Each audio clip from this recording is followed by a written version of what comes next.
Assalamu alaikum students, this is me Khalil Rahman and you are watching my YouTube channel Mr. Intensity.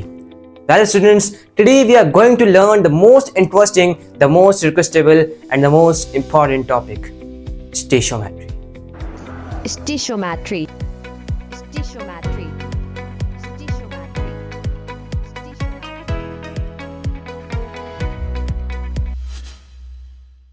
Chemistry का पहला chapter है stoichiometry. अब stoichiometry एक ऐसा लफ्ज है जिस लफ्ज को देख के बच्चे घबरा जाते हैं कि यार ये क्या आ गया, ये कौन सी नई मुसीबत आ गई। लेकिन मैं कहूंगा कि लफ्ज ही मुश्किल है, बकाया सब कुछ आसान है। तो बेटा स्टोइकोमेट्री जो है या स्टेशियोमेट्री है, इसकी लफ्जी माना है मेयरमेंट ऑफ एलिमेंट्स। स्टेशियोमेट्री एक ग्रीक लफ्ज है जिसका मतलब है मेयरमेंट ऑफ एलिमेंट्स। बात समझ आ रही है? अब डेफिनेशन लिखी हुई है, डेफिनेशन पढ़ लेते हैं, फिर जो समझ नहीं आएगा वो समझा दूंगा मैं आप लोगों को। देखिए बच्चा, डेफिनेशन हमारे पास कह रही है study of quantitative relationship between reactant and product in a balance chemical equation. देखो बेटा, रिलेशनशिप मतलब कि हम रिलेशनशिप पढ़ेंगे किसकी, रिएक्टेंट एंड प्रोडक्ट। जहां पर भी रिएक्टेंट और प्रोडक्ट की बात आ जाए समझ लेना वहां पर किसकी बात हो रही है, केमिकल रिएक्शन की।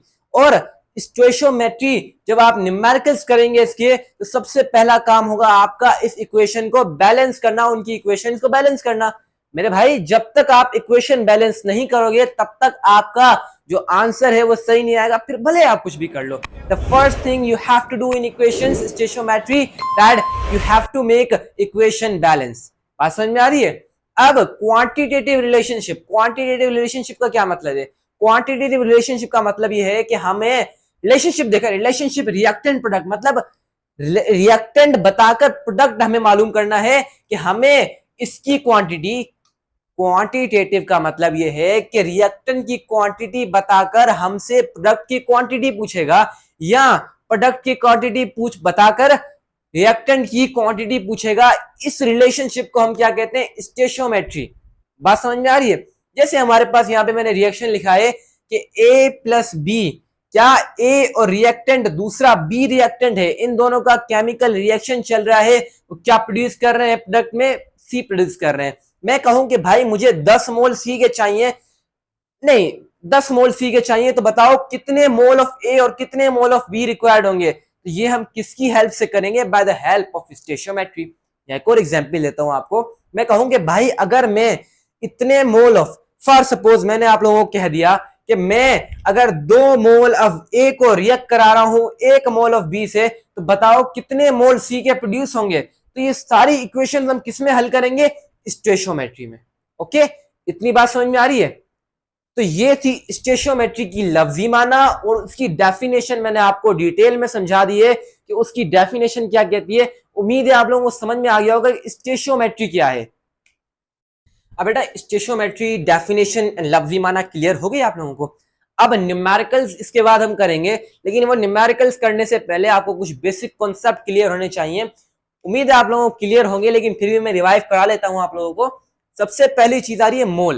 देखिए मोल हमारे पास किसका एसआई यूनिट है, amount of substance. The SI unit of amount of substance is mole. अब मोल में हम क्या करते हैं, अमाउंट, किसी भी चीज का अगर हमें अमाउंट फाइंड करना है तो उसका ऐसा यूनिट क्या है, मोल।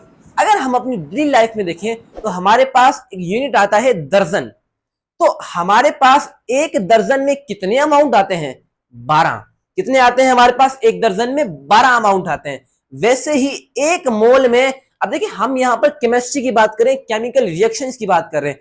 केमिकल रिएक्शन में हमारे पास या तो मॉलिक्यूल पार्टिसिपेट करेंगे या एटम पार्टिसिपेट करेंगे, कहने को सिर्फ पार्टिकल्स ही पार्टिसिपेट करेंगे। तो एक मोल में अमाउंट, कितने अमाउंट आएंगे पार्टिकल्स के, वो आएंगे हमारे पास 6.2 इंटू 10 पावर 23, और इसी को हम कहते हैं एवागैड्रोस नंबर। क्यों? क्योंकि ये दिया था एवागैड्रो ने। एक मतलब फिर बताता चलूं कि एक दर्जन में कितना अमाउंट होता है, 12। वैसे ही एक मोल में कितना अमाउंट होगा, ये होगा, कितना होगा, 6.2 इंटू 10 पावर 23। बात समझ में आ रही है? एवागैड्रोस नंबर क्या है। ओके, अब चलते हैं मोलर मैस। अब मोलर मैस क्या है, फॉर सपोज एक मोल में अमाउंट कितना है, 12। एक मोल में, सॉरी, एक दर्जन में अमाउंट कितना है, 12। एक मोल में अमाउंट कितना है, इतना। अब मैं कहूं बेटा 1 दर्जन का मैथ बताओ, तो आप बोलोगे ये मिस इन्फॉर्मेशन है यार, ये तो आधी इंफॉर्मेशन है, आप सर बताएं कि इसका मैथ कितना होगा। फॉर सपोज मैं कह लूं भाई 1 दर्जन का मैथ बताओ, तो आप पूछोगे सर 1 दर्जन क्या, 1 दर्जन मार्कर, 1 दर्जन केले, 1 दर्जन बोर्ड, 1 दर्जन कॉपी, क्या 1 दर्जन। आप हमें सब्सटेंस बताओ, हम मैथ बताएंगे। वैसे ही मोलर मैथ भी ऐसे ही होगा कि मैं कहूं भाई 1 मोल का मैथ बताओ, तो आप पूछोगे सर पार्टिकल कौन सा है। अब मैं एग्जाम्पल देता हूं, हमारे पास यहां पे कार्बन एटम है, कार्बन एटम का एटॉमिक मास क्या है बेटा, एटॉमिक मास हमारे पास कार्बन का है 12 AMU। बात समझ में आ रही है, 12 AMU। अब इसी 12 AMU को अगर मैं ग्राम में लिख दूं तो इसे हम कहेंगे मोलर मास। तो हमारे पास अगर मैं हाइड्रोजन का देखूं, किसका देखूं मैं, हाइड्रोजन का देखूं, तो हमारे पास हाइड्रोजन का एटॉमिक मास कितना है, हमारे पास हाइड्रोजन का एटॉमिक मास है 1 AMU। इसे ही अगर मैं ग्राम में लिखूं तो 1 ग्राम आएगा। तो हमारे पास एक कार्बन के एटम का मोलर मास कितना है 12, और एक हाइड्रोजन का कितना है 1। तो हमारे पास वैसे ही हर अगर सब्सटेंस चेंज होगा, हर सब्सटेंस का मोलर मास चेंज होगा।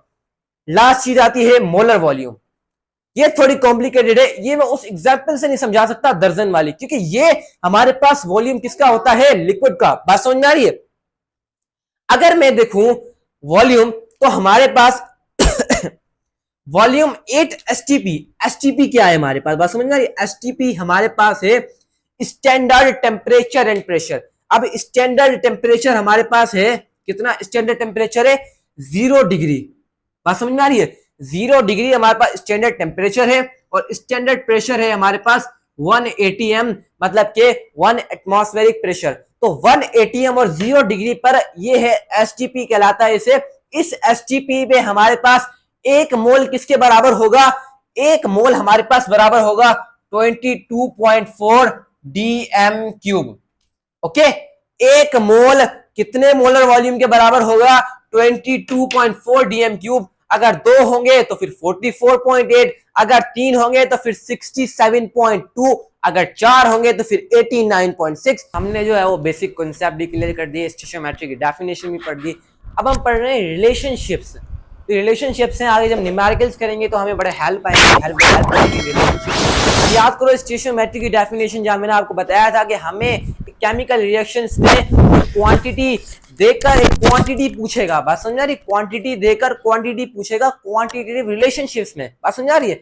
अब रिएक्टेंट की क्वांटिटी देकर प्रोडक्ट की क्वांटिटी पूछ रहा है, लेकिन क्वांटिटी किस में पूछ रहा है और किस में मांग रहा है, तो वही रिलेशनशिप्स होते हैं। अब अगर मैं फॉर सपोज मेरे पास एक रिएक्शन है, ए और बी बना रहे हैं सी।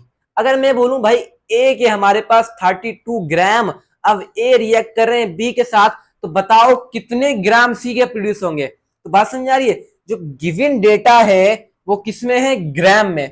अब मैंने क्या लिखा है यहाँ पे, बात समझ आ रही है, यहाँ पे मैंने लिखा है गिवन डेटा अगर मैस में हो ग्राम में। अब ग्राम दरअसल क्या है, मैस का ही यूनिट है। तो हमारे पास अगर गिवन डेटा भी मैस में हो और जो डेटा रिक्वायर है वो भी मैस में हो, तो उस ऐसे रिलेशनशिप को हम क्या कहेंगे, मैस रिलेशनशिप। अब यहाँ पर ए का 32 ग्राम रिएक्ट कर रहा है बी के साथ, तो बताओ कितने ग्राम सी के प्रोड्यूस होंगे। मतलब कि गिवन भी ग्राम में है और पूछ भी ग्राम में रहा है, तो हमारे पास ऐसे रिलेशन को हम क्या कहते हैं, मैस रिलेशनशिप। बात समझ में आ रही है। अब दूसरा रिलेशनशिप है मैस वॉल्यूम रिलेशनशिप। वही बात कि हमारे पास अगर गिवन डेटा मैस में हो और पूछा वॉल्यूम में हो। अब वॉल्यूम का यूनिट क्या है, लीटर, जिसे हम डीएम क्यूब भी कहते हैं। अगर हमारे पास जो डेटा गिवन हो वो मैस में हो और डेटा रिक्वायर वॉल्यूम में हो, तो ऐसे रिलेशनशिप को हम कहते हैं mass volume relationship. This kind of relationship is called mass volume relationship. लेकिन अगर हमें इसका रिवर्स कर दिया जाए, अगर हमें गिवन डेटा वॉल्यूम में और डेटा रिक्वायर जो है वो मैस में पूछ लिया जाए, तो ऐसे रिलेशन का वॉल्यूम मैस रिलेशनशिप कहेंगे। वो भी यही बात है, उसका कोई अलग रिलेशनशिप नहीं है। लास्ट रिलेशनशिप आता है, the most easiest relationship in all kind relationship, तो वॉल्यूम रिलेशनशिप। अगर हमें गिवन डेटा भी वॉल्यूम में हो और गिवन डेटा जो रिक्वायर है वो भी वॉल्यूम में हो, मतलब डीएम क्यूब में हो, लीटर में हमें डेटा दिया हो और रिक्वायर हो वो भी लीटर में हो, ऐसे this kind of relationship is called volume volume relationship. ये रिलेशनशिप बड़े अहम है। जब आगे हम रिलेशनशिप्स करेंगे, प्रॉब्लम्स करेंगे, तो हमारे पास रिलेशनशिप बड़ी हमें हेल्प करेंगे। तो ये आप लोगों को लाजमी पता होना चाहिए जी। अब बेटा इक्वेशंस करने से पहले हमें कुछ स्टेप्स पता होने चाहिए। क्या ये हैं स्टेप्स किसको सॉल्व करने के लिए? स्टेशोमेट्रिकल इक्वेशंस को सॉल्व करने के लिए मैंने कुछ स्टेप्स लिख दिए हैं। देखिए स्टेप्स लिख दिए हैं, लेकिन जब तक आप प्रैक्टिस नहीं करेंगे तब तक आप इस चीज में परफेक्ट नहीं होंगे। सबसे पहला काम है right the equation and balance it. याद करें कि मैंने आप लोगों को स्टेशोमेट्रिकल, जब मैंने आपको उसका डेफिनेशन समझा रहा था, तो मैंने आपको कहा था बेटा इक्वेशन को बैलेंस करना है, सबसे पहला काम है। The first thing you have to do is to balance equation. बस याद आ रही है? तो मैंने आप लोगों को ये बात समझाई थी, क्यों? क्योंकि जब तक आप इक्वेशन को बैलेंस नहीं करेंगे तब तक आपकी प्रॉब्लम सॉल्व नहीं होंगे, भले आप कुछ भी कर लें। तो मैंने क्या कहा, राइट द इक्वेशन, क्योंकि आप लोगों को जो क्वेश्चन प्रोवाइड किया जाएगा स्टेशोमेट्री में वो आपको वर्बली प्रोवाइड किया जाएगा। आप लोगों को इक्वेशन रेडीमेड नहीं मिलेगी बनी बनाई, वो आपको बनानी होगी। बात समझ आ रही है?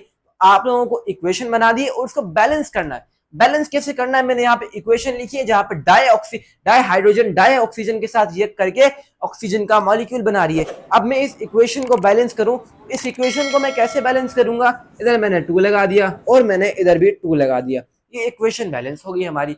तो इक्वेशन बनाकर इक्वेशन बैलेंस करना, ये हमारा है फर्स्ट स्टेप। दूसरा स्टेप है आइडेंटिफाई द रिलेशनशिप। अभी पढ़ा के आया हूं रिलेशनशिप किसका बोलते हैं। अब हमारे पास अगर जो है मैस रिलेशनशिप है, फॉर सपोज हमारे पास हाइड्रोजन, अगर गिवन डेटा मैस में है, रिक्वायर्ड डेटा भी मैस में है, तो ये मैस में रिलेशनशिप होगा। कोई बड़ी साइंस नहीं है इसमें, बस आपको आइडेंटिफाई करना है रिलेशनशिप कौन सा है, वो समझा के आया हूं कैसे होता है सारा कुछ। नंबर 3 पे होता है convert moles into their mass and volume. ये बड़ी इंपॉर्टेंट बात कहने लगा हूं। अब ये जो आपको 2 दिख रहा है ना, ये 2 और ये 2, यहां पे कुछ नहीं है, तो यहां पे क्या होगा? 1 होगा। बात समझ आ रही है? इन्हें हम कहते हैं स्टेशोमेट्रिकल कोएफिशिएंट। ये हमें क्या इंडिकेट करते हैं? ये इंडिकेट करते हैं नंबर ऑफ मोल्स। अब मैं 2 मोल ऑफ डाई हाइड्रोजन के 1 मोल ऑफ डाई ऑक्सीजन के साथ रिएक्ट करके 2 मोल ऑफ वाटर मॉलिक्यूल बना रहे हैं।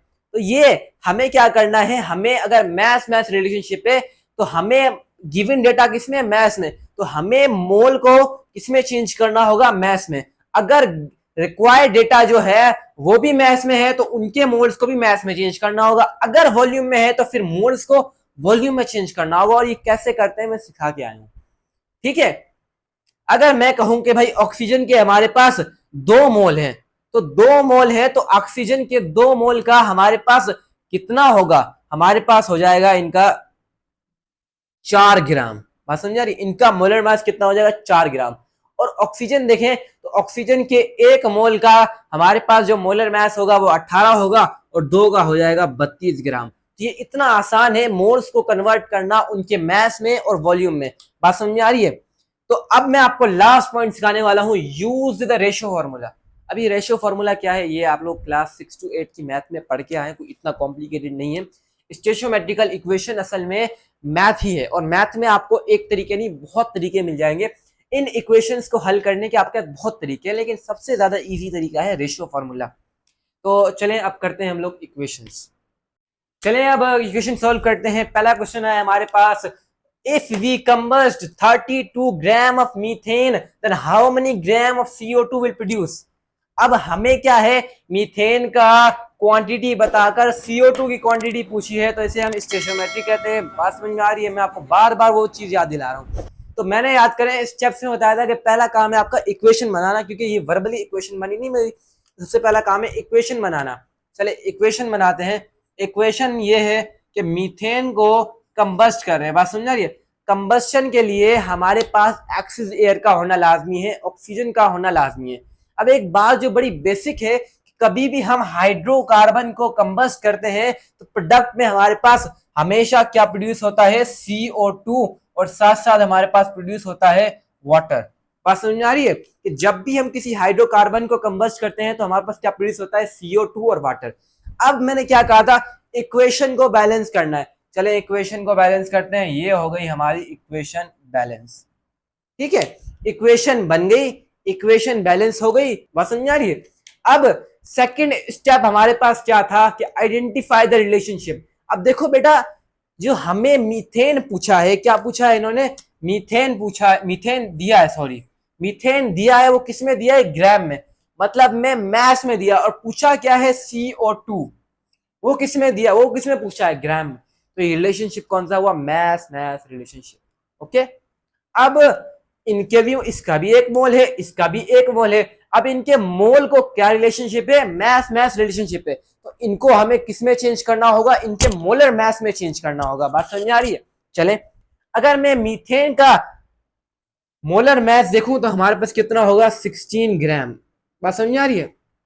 अब 16 ग्राम ऑफ मीथेन को मैं कंबस्ट कर रहा हूं, तो मेरे पास कितने जो है हमारे पास, क्या बात समझ आ रही है, कितने हमारे पास CO2 प्रोड्यूस हो रहे हैं। CO2 हमारे पास जो है वो 1 मोल प्रोड्यूस हो रहा है, 1 मोल को अगर मैं कन्वर्ट करूं ग्राम में तो हमारे पास हो जाएगा 44 ग्राम।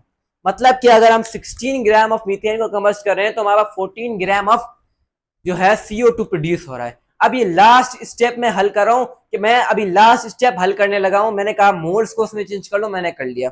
अब क्या है कि अगर मैं, अब सवाल क्या है, इन्होंने कहा है कि अगर हम 32 ग्राम, इसको अगर हम 32 ग्राम मीथेन को कंबस्ट करें तो कितने प्रोड्यूस होंगे, नहीं पता, तो हम लोग इसे सपोज कर लेते हैं x। अब ये मैंने रेशो के फॉर्म में लिखा है, तभी मैंने लिखा था रेशो फार्मूला, तो ये रेशो फार्मूला की मदद से हल कर रहे हैं। अब इसको हल करने के बहुत सारा तरीका है, ठीक है। पहला तरीका तो यही है कि भाई इस डिवाइड को, रेशो का मतलब क्या होता है, डिवाइड, तो आप इसे डिवाइडेबल फॉर्म में लिख दें। बात समझ आ रही है। ये ग्राम ग्राम वैसे ही कैंसिल हो जाएंगे, इज इक्वल्स टू हमारे पास हो जाएगा 32 ग्राम अपॉन x। अब इधर जो है वो 2 की टेबल लग रही है, भाई लगा दो, नो टेंशन। बात समझ आ रही है। और भी लग रही है तो और भी लगा दो। अब ये क्या हो जाएगा, हमारे पास 4 हो जाएगा, यहाँ पे हो जाएगा 11। अब मजीद टेबल नहीं लग रही, तो मजीद टेबल, क्योंकि हमें x की वैल्यू चाहिए, तो हम क्या करेंगे बच्चा, हम करेंगे cross multiplication. Okay, cross multiplication. अब अगर मैं x को 4 से मल्टीप्लाई करूं तो हमारे पास आंसर आएगा 4x, ठीक है। और 11 कहाँ मल्टीप्लाई, 11 मल्टीप्लाई होगा 32 ग्राम से। बात समझ आ रही है। अब हमें x की वैल्यू चाहिए ना, आगे 4x। अब इस पे मैं करूंगा 2 टाइम, 16 टाइम, ये 1 टाइम और ये 8 टाइम, टेबल लग जाएगी, तो हमारे पास आंसर क्या आएगा, x की वैल्यू हो जाएगी हमारे पास 88 ग्राम। बात समझ आ रही है। अब अगर हम 32 ग्राम अब मीथेन को कंबस्ट करें तो कितने ग्राम प्रोड्यूस होंगे CO2 के, 88 ग्राम। This was the easiest method to solve stoichiometrical problem. Question है, आप लोग कमेंट सेक्शन में पूछ सकते हैं मेरे से। चलिए अब एक और एक क्वेश्चन हल करते हैं। अब दूसरा क्वेश्चन हल करते हैं। दूसरा क्वेश्चन वही है, थोड़ा चेंजिंग कर दिया मैंने, ठीक है, पूरा क्वेश्चन चेंज कर दिया है। तो अब इस क्वेश्चन में कह रहा है कि अगर हम कंबस्ट करेंगे 56 ग्राम ऑफ इथीन को तो बताएं कितने DM cube of water produce होंगे। बात समझ आ रही है। क्वांटिटी देकर क्वांटिटी पूछ रहा है, इसको हम कहेंगे स्टेशियोमेट्री। अब सबसे पहला काम है इक्वेशन बनाना। चलिए इक्वेशन बना लेते हैं। इक्वेशन बना दी कि भाई इथीन कंबस्ट हो रहा है, वो क्या प्रोड्यूस कर रहा है हमारे पास, CO2, और ऑफ कोर्स क्या प्रोड्यूस करेगा, वाटर प्रोड्यूस करेगा। अब इक्वेशन बनाकर हमारा दूसरा काम होता है इक्वेशन को बैलेंस करना। चलें, इक्वेशन हमारे पास जो है वो बैलेंस हो गई। चलें, इक्वेशन बैलेंस हो गई, इक्वेशन बैलेंस हो गई, इक्वेशन बन भी गई, इक्वेशन बैलेंस भी हो गई। दूसरा स्टेप था कोई मुश्किल थी इसमें, नहीं थी, आइडेंटिफाई द रिलेशनशिप। अब रिलेशनशिप को आइडेंटिफाई करना है। देखिए मेरे भाई, हमें जो वैल्यू पूछी दी गई है वो किसमें है, ग्राम में, मतलब के मैस में, और जो पूछा है वो किसमें, डीएम क्यूब लीटर में, मतलब के वॉल्यूम में। तो ये रिलेशनशिप कौन सा हुआ, मैस वॉल्यूम रिलेशनशिप। इसमें कोई बड़ी साइंस नहीं है, मैं सिखा के आया हूँ भाई, आइडेंटिफाई करना बिल्कुल आसान है। तीसरा स्टेप था convert the moles into mass और वॉल्यूम। अब हमें सिर्फ 2 चीजों से लेना देना है, बाकी को छोड़ो। एक गिवन चीज और एक जो रिक्वायर है वाटर। बाकी O2 और CO2 हमें उनसे कोई वास्ता नहीं है, हमें एक गिवन चीज और रिक्वायर्ड चीज को ही देखना है। अब गिवन चीज जो है वो, इसका हमारे पास कितने मोल्स है, 1 ही मोल। अगर इस 1 मोल का देखें तो हमारे पास कितना मोलर मास आता है, 28 ग्राम। अब 28 ग्राम ऑफ इथीन कितने प्रोड्यूस कर रहा है 2 मोल। अब इस 2 मोल को हमें मास में चेंज नहीं करना, क्यों? क्योंकि ये मास वॉल्यूम रिलेशनशिप है, तो हमें प्रोडक्ट किस में चाहिए? वॉल्यूम में चाहिए। तो हम इसको किस में चेंज करेंगे? वॉल्यूम में। 2 मोल में हमारे पास होते हैं 44.8 डीएम क्यूब। अब 28 ग्राम ऑफ इथीन इतने DM cube of water produce कर रहा है, तो बताओ हमारे पास 56 ग्राम, कितने? 56 ग्राम अब इथीन कितने प्रोड्यूस करेगा? नहीं पता, एक्स लगा लो। इतनी सी बात समझ आ गई? वही बात भाई, इसको हम लोग लिख लेते हैं डिवाइडेबल फॉर्म में। बात समझ में आ रही है? 44.8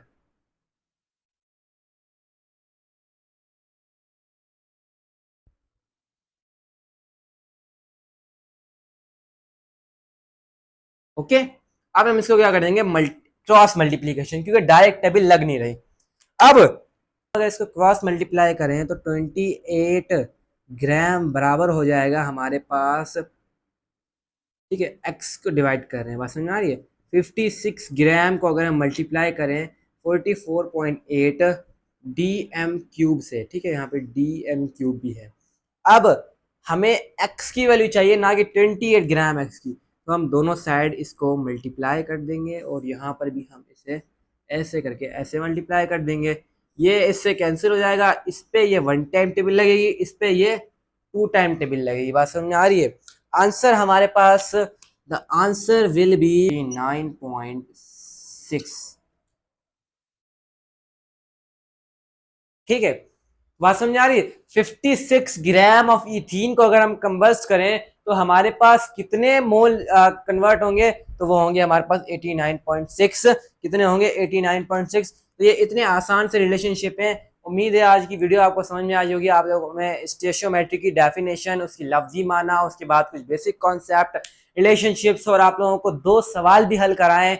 अगर मजीद इंशाल्लाह अपकमिंग वीडियोस में अपकमिंग लेक्चर्स आते रहेंगे। आज की वीडियो हम यहीं पे एंड करते हैं। आने वाली वीडियो तक के लिए अल्लाह हाफिज।